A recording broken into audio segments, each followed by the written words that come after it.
Bonjour, bonjour à toutes et à tous. Heureux de vous retrouver pour ce nouveau numéro d'Écosystème. Un chef d'entreprise qui est mon invité et qui peut à son tour convier un partenaire économique majeur. Ça peut être un client, un sous-traitant, un investisseur évidemment. Et c'est d'ailleurs le cas de figure dont on va parler tout de suite. Je vous propose de découvrir ceux qui œuvrent à l'invention de l'avion du futur. Voilà.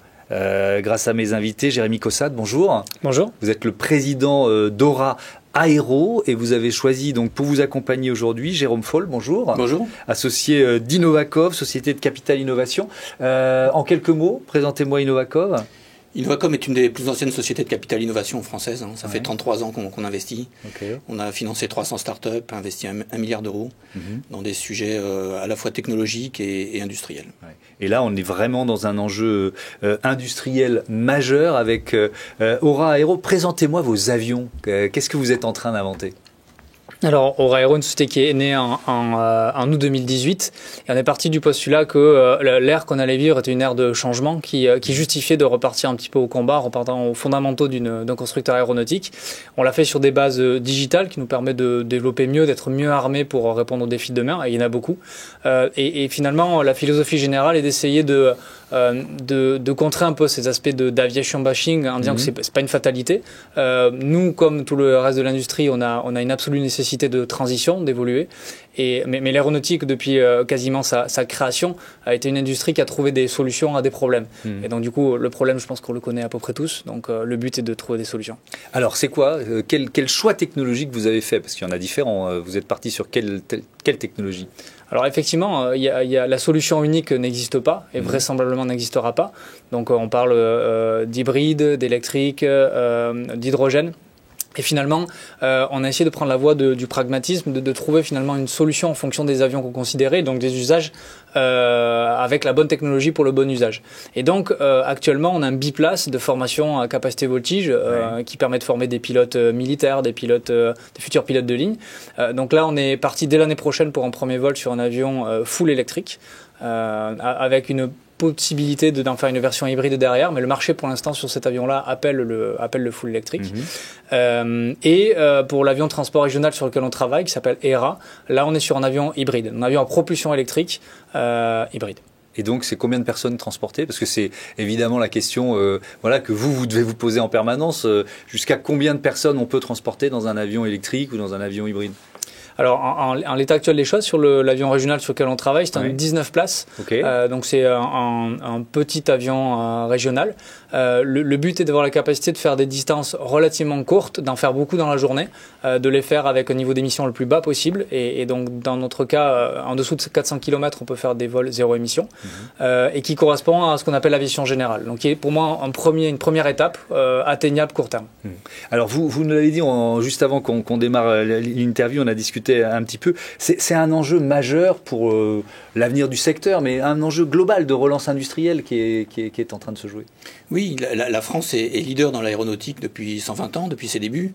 Donc ça serait effectivement dommage, avec toutes les compétences qu'on a et toute l'expérience qu'on a acquise dans ce secteur, de ne pas être présent quand il s'agit de résoudre les enjeux du 21e siècle, en fait.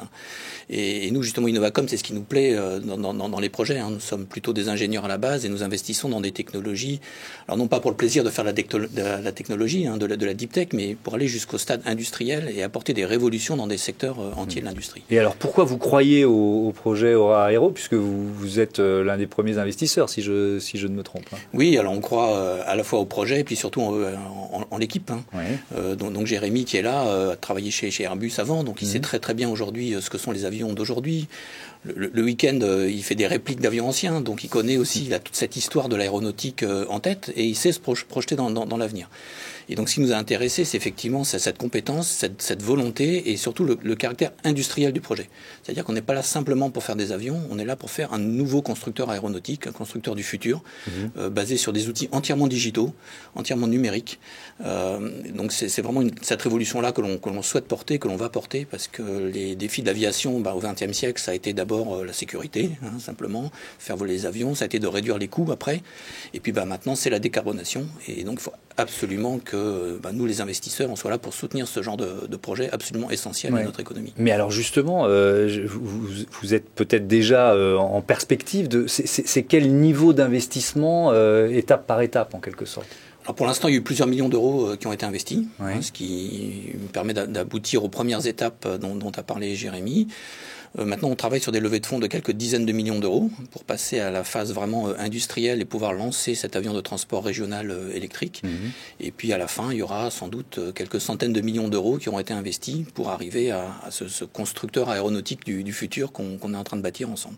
Alors, vous en êtes où justement des phases de tests, d'homologation? On va parler de cet avion de transport régional, tiens, pour commencer. Alors peut-être la première des choses, c'est de mentionner que donc depuis la création en août 2018, donc on est passé à peu près de 2 salariés à janvier 2020. On est 80 collaborateurs à l'heure actuelle. On a un peu plus de 3500 mètres carrés de bâtiments industriels sur Toulouse-Francazal, donc vraiment au cœur de la cité aéronautique qu'est Toulouse. Et depuis le début, ce qu'on a souhaité faire, c'est faire des étapes rapides, mais des étapes entières.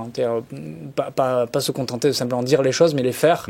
Et donc, où c'est qu'on en est à l'heure actuelle? On a un premier avion qui va être certifié d'ici la fin de l'année, qui est un avion thermique. Donc aussi dans l'idée d'apporter des réponses au marché au fur et à mesure, en fonction de la maturité des technologies. C'est ce même avion qui sera lui-même électrifié dès l'année prochaine. D'accord. Et donc, en gros, on est parti sur un prototype par an, à peu près. Donc, en juin 2020, on a fait voler le premier prototype d'Intégral. Cette année, on va avoir un deuxième prototype. L'année prochaine, le premier prototype électrique du biplace. Et on vise un premier vol du 19 places pour 2024. D'accord. Et donc, ça veut dire que à la fois, vous avez une ambition, vous avez un calendrier, vous voulez pas brûler les étapes, parce que moi j'ai le sentiment que c'est un secteur où évidemment tout le monde cherche, quoi. Ça vibrionne d'initiatives, d'entreprises. Comment vous positionnez par rapport à ça? Est-ce qu'il faut forcément être le plus rapide, le premier? Il y a quand même une prime au premier être industriel. Donc depuis des années, on est très loin d'être les premiers à faire des avions électriques. Il y a beaucoup d'innovateurs qui en ont fait depuis de nombreuses années maintenant. Le travail, c'est vraiment de transformer une idée ou un concept, voire une technologie, en un produit opérable qui va se vendre, qui va rendre la société qui va l'utiliser rentable et le constructeur aussi. Donc ce travail-là, un travail qui est assez particulier, qui revient finalement à industrialiser une techno de rupture. Et c'est un peu, c'est un équilibre des forces qui n'est pas très facile à trouver. On est finalement assez peu au monde à vouloir jouer ce jeu-là. Et le fait d'être sur la meilleure place aéronautique mondiale à Toulouse et en France est clairement un enjeu de positionnement mondial qui est à notre avantage. Oui, c'est un atout. En 20 secondes, vous êtes une cinquantaine de salariés là d'ici à la fin du mois de septembre. Est-ce que vous recrutez en score? Est-ce qu'il y a des profils particuliers que vous recherchez? Oui, tout à fait. On est en train de finaliser le recrutement pour Intégral, que ce soit la version électrique ou thermique, donc vraiment des compagnons, des contrôleurs qualité, voilà, tout ce qu'il faut pour finaliser l'équipe pour la production d'Intégral en série qui a déjà commencé. Donc ça, c'est le biplace. Et pour le 19 places, donc, ce qu'on a fait, on a monté finalement un atelier de développement d'avions électriques qui va s'adapter à la fois au biplace électrique et aussi au 19 places. Et là aussi, on a besoin d'architectes sur les sujets batterie, d'ingénieurs en certification, ainsi de suite. Et ben voilà, le message est passé. Merci beaucoup à tous les deux d'être venus présenter l'avenir de l'aéronautique à notre écosystème tout de suite.